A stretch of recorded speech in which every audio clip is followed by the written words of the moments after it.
অধিনায়ক বদলের যেন হিড়িক পড়েছে ভারতীয় ক্রিকেটে। একের পর এক অধিনায়ক বদলেও মিলছে না সাফল্য। গত 3 টি-20 সিরিজে ভারতীয় ক্রিকেট দেখেছে 5 অধিনায়কের নেতৃত্ব।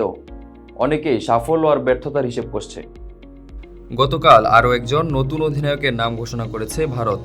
আসন্ন আয়ারল্যান্ডের বিপক্ষে টি-20 সিরিজে ভারতের নেতৃত্ব দেবেন হার্দিক পান্ডিয়া। 2 ম্যাচ সিরিজের জন্য দল ঘোষণা করেছে বিসিসিআই। সেখানে নতুন অধিনায়ক হিসেবে ঘোষণা করা হয় পান্ডিয়ার নাম। পরপর 3টি টি-20 সিরিজে ভারত তাই দেখেছে আলাদা 3 জন অধিনায়ক। গত নভেম্বরে টি-20 বিশ্বকাপ শেষে বিরাট কোহলি এ সংস্করণে দায়িত্ব ছাড়ার পর অধিনায়ক করা হয় রোহিত শর্মাকে। ওয়েস্ট ইন্ডিজের বিপক্ষে টি-20 সিরিজে ভারতকে নেতৃত্ব দেন রোহিত। এরপর ইন্ডিয়ান প্রিমিয়ার লিগে ব্যর্থ হয় রোহিতের দল মুম্বাই ইন্ডিয়ান্স। টেবিলের তলানিতে থেকে শেষ করে তারা ব্যাট হাতে আলো ছড়াতে ব্যর্থ হন রোহিত শর্মাও। 14 ইনিংস ব্যাট করে 19.14 গড়ে 268 রান করেন তিনি।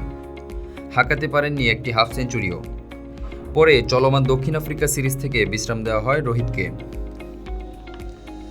তার জায়গায় শুরুতে অধিনায়ক করা হয়েছিল লোকেশ রাহুলকে, তবে সিরিজ শুরুর আগেই চোটের কারণে ছিটকে যান রাহুল।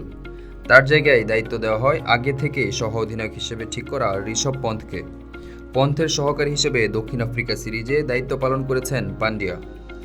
সর্বশেষ আইপিএলে নতুন দল গুজরাট টাইটান্সকে নিয়ে শিরোপা জিতেছেন তিনি। তার নেতৃত্ব গুণ আলোচনায় এসেছে এরপর থেকেই। ভারতের কোনো সাবেক ক্রিকেটার তো তার হাতেই ভারতের ভবিষ্যৎ নেতৃত্বেও দেখছেন। 26 ও 28 জন মালাহাইডে 2টি টি-20 খেলবে ভারত।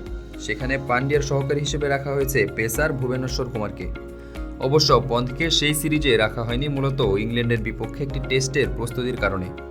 গত বছর স্থগিত টেস্টটি ভারত খেলবে আগামী 1 থেকে 5 জুলাই। এ কারণে দলে নেই শ্রেয়াস আয়ারও। আগেই ইংল্যান্ডের বিপক্ষে টেস্টের জন্য দল ঘোষণা করেছে ভারত। সেখানে ফিরবেন রোহিত ও কোহলিরা। আয়ারল্যান্ড সফরে প্রথমবারের মতো ভারত দলে ডাক পেয়েছেন রাহুল ত্রিপাঠী। দলে ফিরেছেন সঞ্জু স্যামসন। চোট কাটিয়ে এ সিরিজ দিয়ে দলে ফিরেছেন সূর্যকুমার যাদবও। এ সফরে ভারতের প্রধান কোচের দায়িত্ব পালন করবেন জাতীয় একাডেমির প্রধান ভিভিএস লক্ষ্মণ। ভারত ক্রিকেটে পালা বদলের শুটা যেন ভালোভাবে ভর করেছে। দেখার বিষয় এবার তারা সাফল্যটা পায় কিনা।